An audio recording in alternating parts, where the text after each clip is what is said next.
while the Lord was bringing me to think the message for this afternoon, inaalala niya sa akin na ang bawat aklat sa Bible ay nakasentro sa ating Panginoong Jesucristo. Diba? Whether directly or indirectly, meron talagang particular message na hina-highlight ang Panginoong Jesus. So for this particular afternoon, titingnan natin ang ating Panginoong Jesucristo sa aklat ni Ezra. Our Lord Jesus Christ in the book of Ezra. And primarily we'll be just dealing with two aspects. But let us commit this time to the Lord. Maraming salamat aming Panginoong Diyos sa kabutihan niyo sa amin sa bawat araw, sa panahon ng pananalangin, sa panahon na kami pa ay dumadako sa inyo, sa inyong mga salita. Salamat for gathering your people, O Lord. Alam namin na every moment should be a precious time dahil kayo po ang kumakatagpo sa amin, O Lord.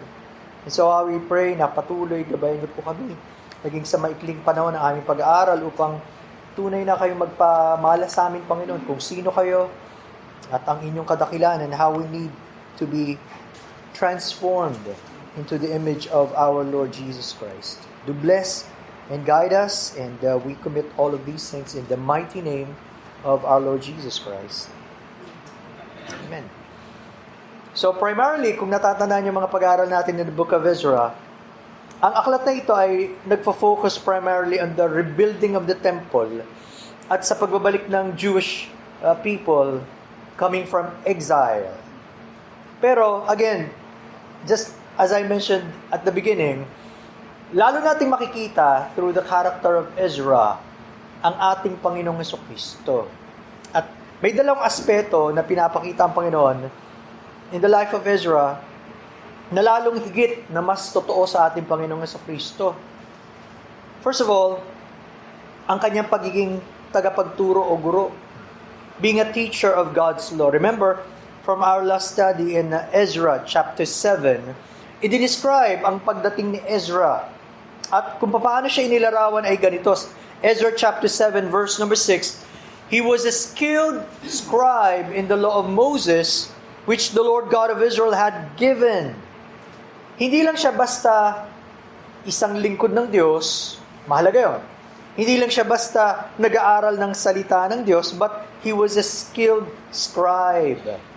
Pinasimulan ni Ezra yung mataas na panuntunan ng mga nag-aaral ng salita ng Diyos. At binibigay ang dahilan bakit. Sabi sa verse number 10, "For Ezra had prepared his heart to seek the law of the Lord and to do it, and to teach statutes and ordinances in Israel." Nakita niyo yung connection. It is actually the connection of the heart and the mind. Ang isa palang tagapagturo ng salita ng Diyos, hindi po pwedeng alam lang niya yung salita ng Diyos. Pero more importantly, dapat inihanda ang kanyang puso para matanggap ang salita ng Diyos so that by the time na i-deliver niya ang salita ng Diyos, sa kanya muna naging totoo. And that's exactly what happened to Ezra.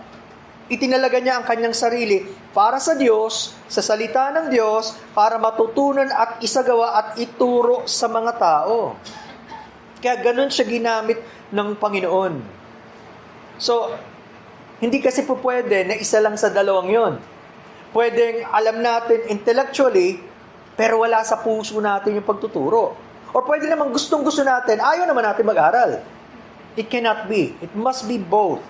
Kaya remember, pag pinag-usapan ng puso, it is actually the center of our being. Ito yung kung sino tayo eh. Yung pagiging sentro ng kung sino tayo. Remember in Proverbs 23:26, ang reminder, "My son, give me your heart, and let your eyes observe my ways." Napansin niyo ba yun? Bakit yung puso ang hinihingi? Sapagat iyon na yung totality kung sino ka. Ibig sabihin, buong-buo, ibigay na natin sa Diyos. And then, that's the only time we will begin to observe the ways of the Lord. Kaya siguro maraming tao na hindi nila masunod ang salita ng Diyos simply because hindi muna nila naitalaga yung kanilang puso at ang kanilang buhay para sa Panginoon. That's what happened to Ezra. Now, of course, pagdating sa, hindi lang sa Biblia, pero sa kasaysayan, wala nang mas dakila pang tagapagturo kundi ang ating Panginoong Hesukristo. He's the ultimate teacher. Sapagat siya mismo yung salita at siya yung tagapagsalita ng Diyos. Siya mismo yun eh. At sa simula pa lang ng ministry ng Panginoong Hesukristo, dinefine na agad yung kanyang gagawin at anong mahalaga sa kanya. Tingnan nyo sa Matthew chapter 4, verse number 23. Matthew 4:23. Habang nagpapasimula ang Panginoong Hesukristo sa kanyang ministeryo. Ang sabi doon, and Jesus went about all Galilee. Anong ginawa niya? Habang siya'y pumunta sa iba't ibang lugar ng Galilee, teaching in the synagogues, preaching the gospel of the kingdom, and healing all kinds of sickness and all kinds of disease among the people. Nakita niyo yung primacy of teaching and preaching the word. Una yung binanggit eh. Susunod pa lang yung pagpapagaling. Bagamat mahalaga yung pagpapagaling, pero alam ng Panginoong Hesukristo, ang salita ng Diyos, ang pag-asa ng tao, lalo na para makilala ang Diyos at mabago ang puso ng tao. All other physical illnesses, kahit mapagaling yan, ang tao, mamamatay pa rin. Haharap pa rin sa Diyos. Paano yung kanyang kaluluwa? So, pinakita ng Panginoon, ano ang pinakamahalaga sa Kanya. Baliktad sa panahon natin, di ba? Ang mga tao, kahit walang salita ng Diyos, kahit walang matutunan, basta maayos ang pangangatawan. Sa Panginoon, mas mahalaga yung spiritual aspect, bagamat dapat din nating pahalagan yung physical aspect, of course. Tayo rin yan eh. And then, if you go to Mark chapter 6, verse number 34, dito makikita natin, ang nagbunsod sa Panginoon para lalo siyang magturo sa mga tao.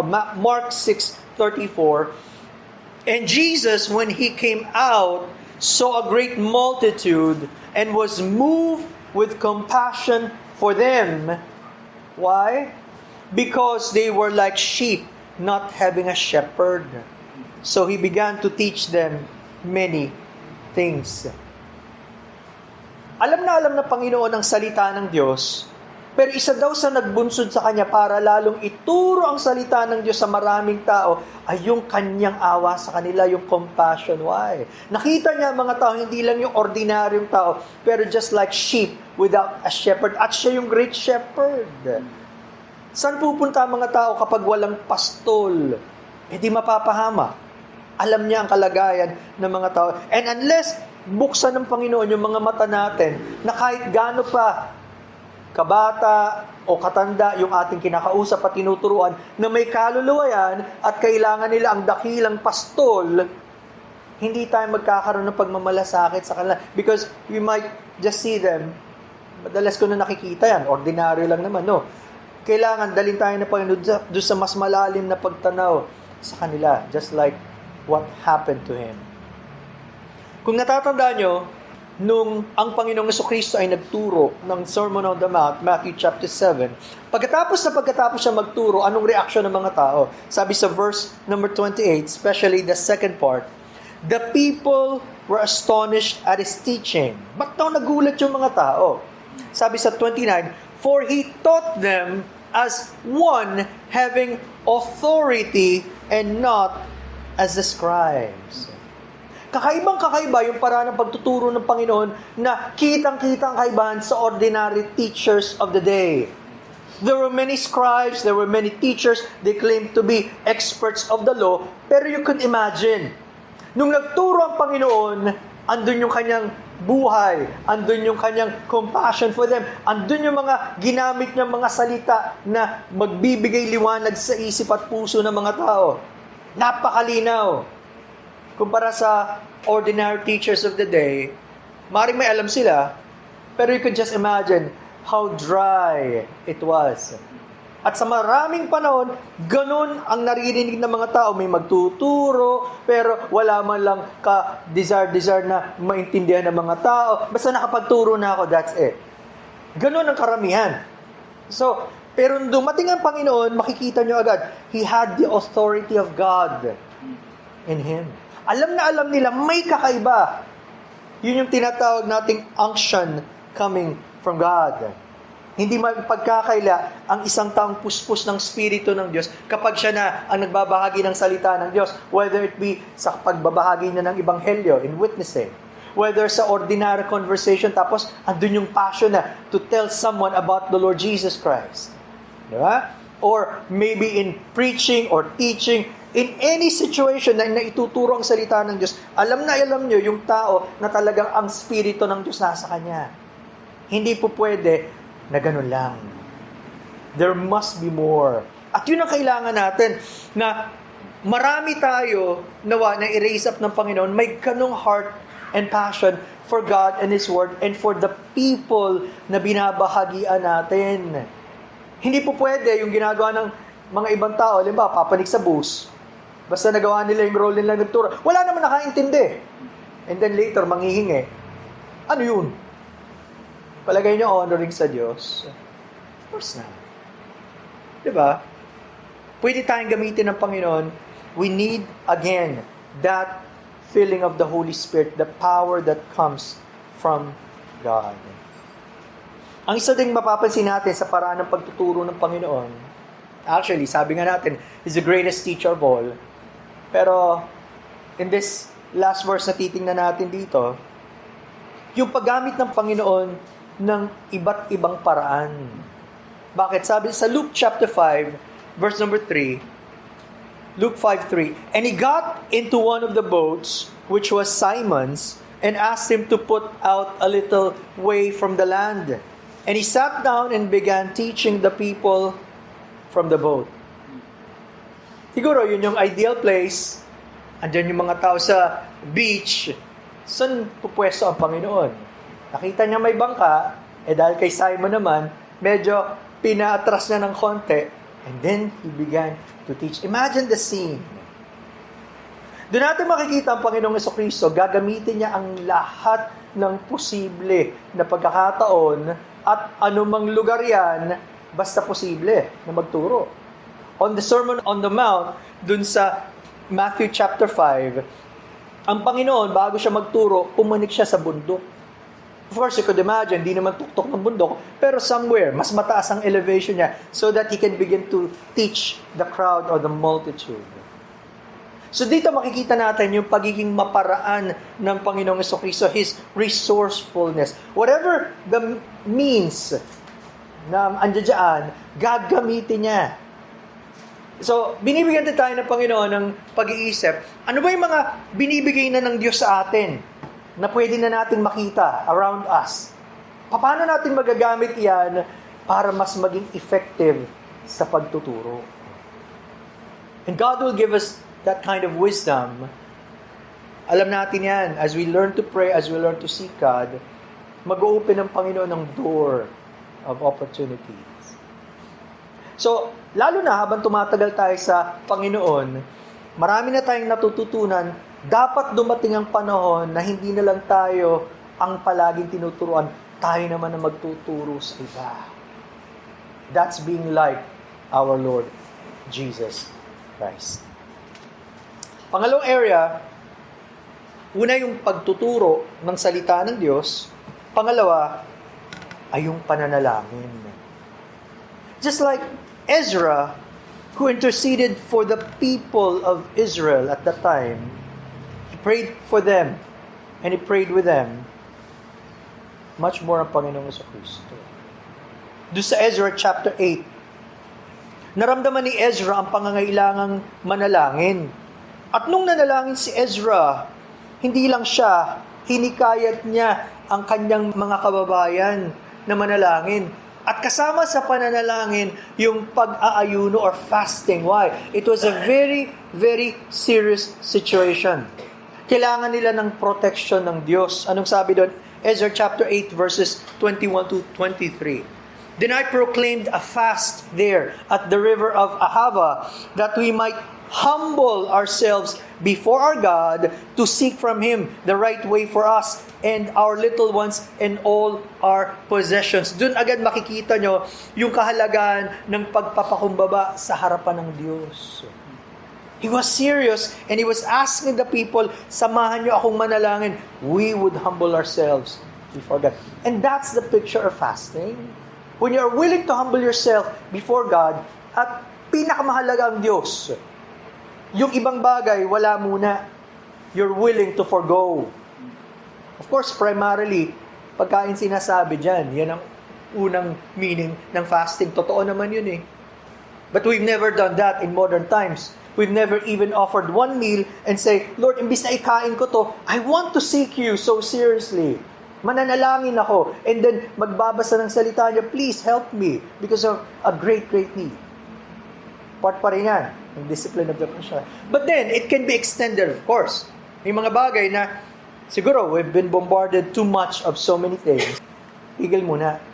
Instead of that, we should seek the Lord.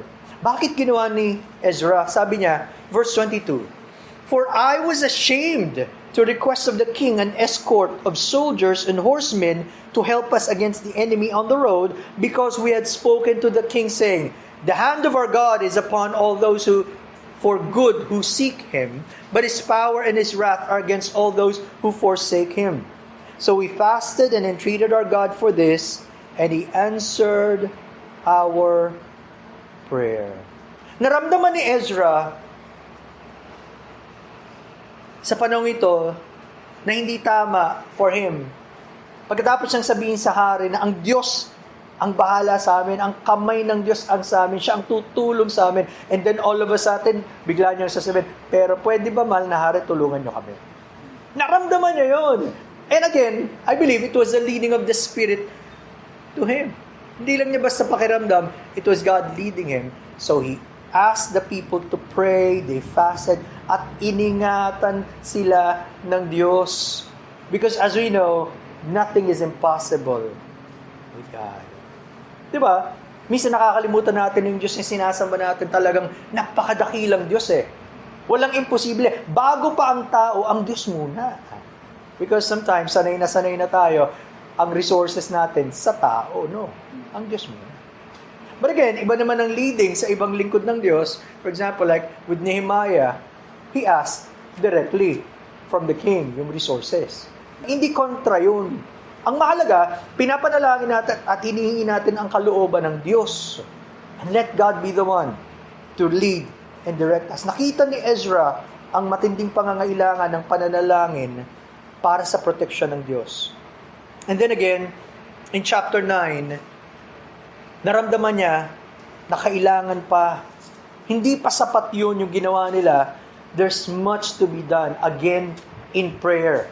Sabi sa chapter 9, in verse number 5 of Ezra, At the evening sacrifice, I arose from my fasting, and having torn my garment and my robe, I fell on my knees and spread out my hands to the Lord my God and said, O my God, I am too ashamed and humiliated to lift up my face to you, my God, for our iniquities have risen higher than our heads, and our guilt has grown up to the heavens. Nahiya siya sa Panginoon. Bagamat siya'y lingkod ng Diyos, naramdaman niya yung kasalanan niya at yung kasalanan ng bayan.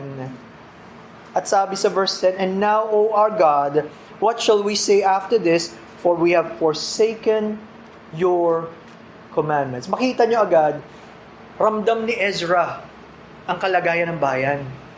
Hindi naman siya particularly ang gumawa marahil, pero yung kasalanan ng bayan, inari niyang kasalanan niya. And so, nagpakumbaba siya sa Panginoon. It was act of humility and confession. At masarap kapag time and time again, papakita ng Diyos, sino talaga tayo? Ano bang kalagayan ng bayan natin? So that we would humble ourselves before God. Napakahalaga nun.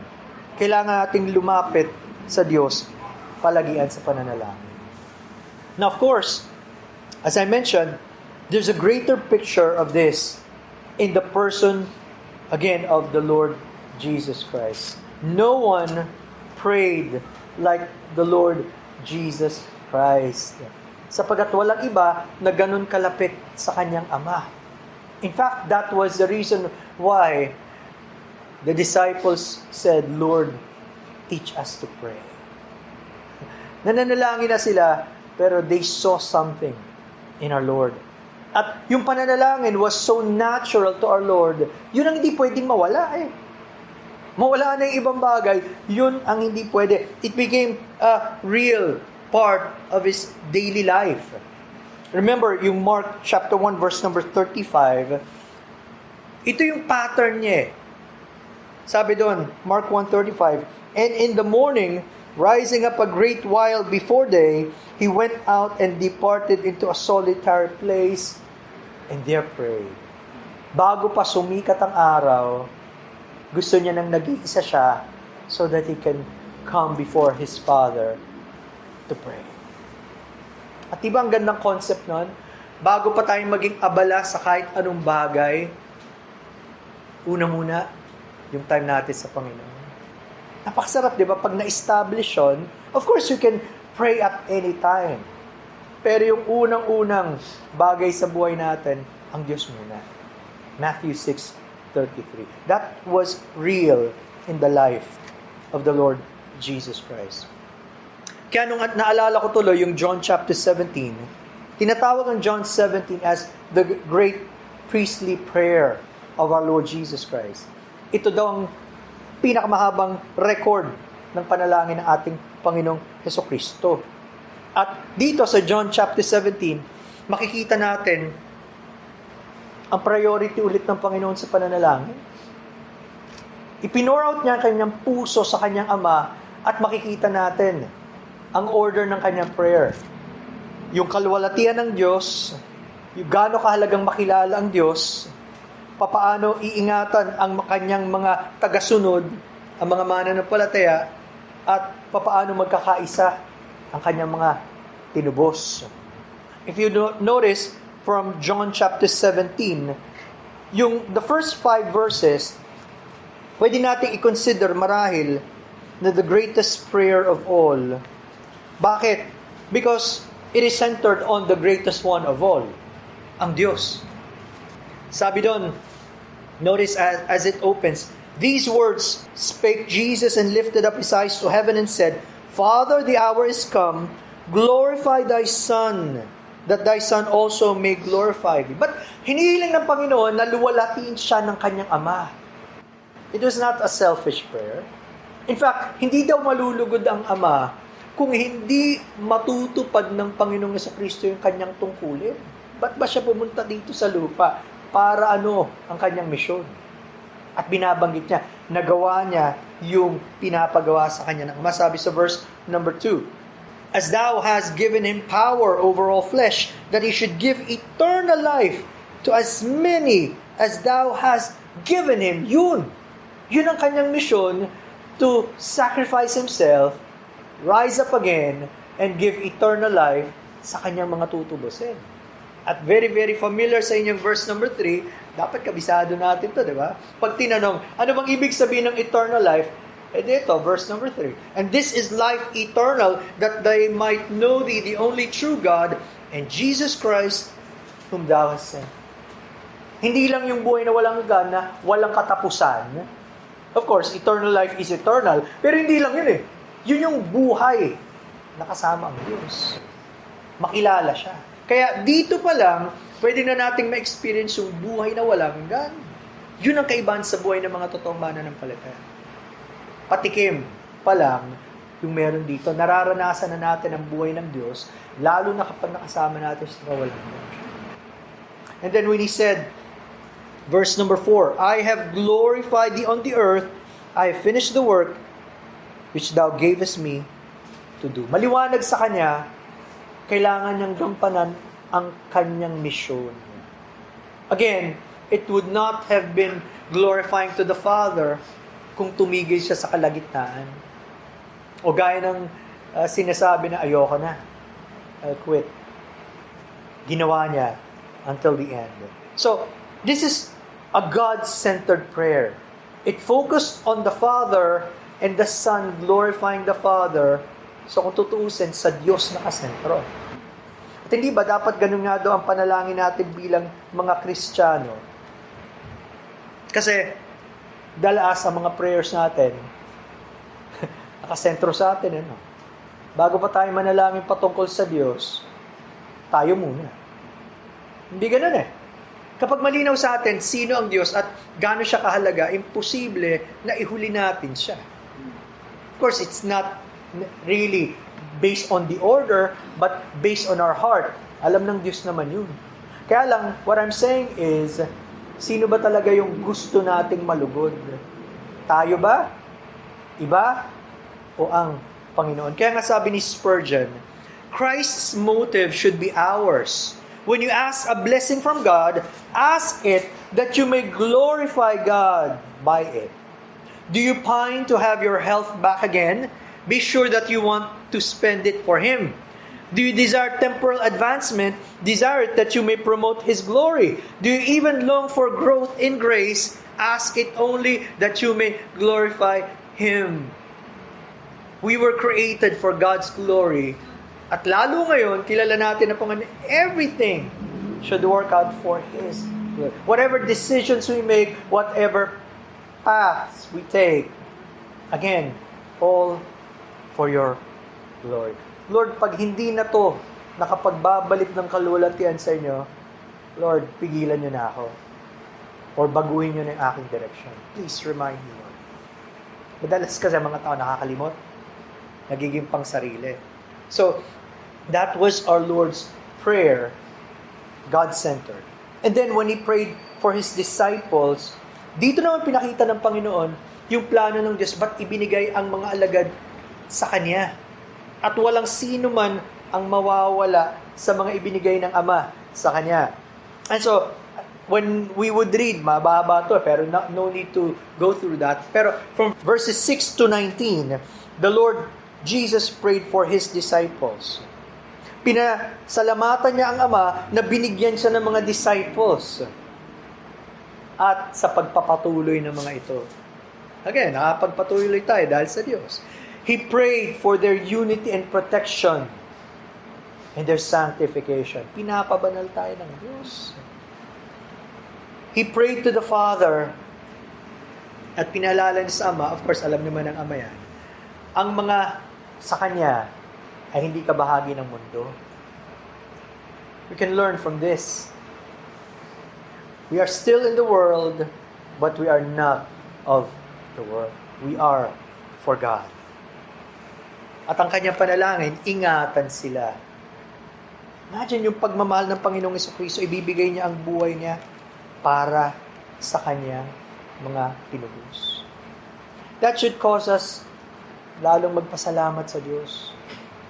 Lord, hindi lang ako aksidente. Hindi nyo lang biglang naisip na iligtas ako kahit hindi dapat. Pero even from before the foundation of the world. Salamat, Panginoon. That's the great prayer of the Lord Jesus Christ. Basahin ko lang yung verse number 6. I've manifested thy name unto the men which thou gavest me out of the world. Thine they were, and thou gavest them me, and they have kept thy word. Ang mga makakaunawa at mag-iingat ng salita ng Diyos, yung mga pinagpakilanlan. And they will continue on. Salamat sa Panginoon. Salamat for His continuous prayer. Di ba siya yung ating advocate? Our go-between, ang ating Panginoong Jesucristo. And then, hindi nagtapos sa mga disciples eh. Kasi, may nagtanong ang isang preacher, nasan sa Bible ang pangalan mo? Kung ikaw ay Kristiyano. Andi dito. Kasi sabi ng Panginoon sa verse number 20, neither pray I for these alone, but for them also which shall believe on me through their word. Imagine the impact na nangyari. Pinasimulan ng Diyos sa kanila na ipasa ang salita ng Diyos hanggang sa sumunod na mga henerasyon nakarating sa atin. Kaya ang panalangin ng Panginoon, not just for His original disciples, hanggang sa atin, sa lahat ng maniniwala, hanggang sa panahon natin at sa mga susunod. Andun yung pangalan ko. Andun ang pangalan mo. Kung kasama ka sa mga tinubos. That should give us an encouragement. Until now, pinapanalangin tayo ng Panginoon. Kaya pala mahalaga na mga believers magkaisa. Bakit? Yung pagkakaisang yun at yung pag-ibig na yun ang magsasabi sa mundo na tayo ay talagang sa Diyos. Hindi yung pagkakawatak-watak, hindi yung pagsisiraan, pero yung pagiging isa. Just like the Son and the Father are one, tayo rin.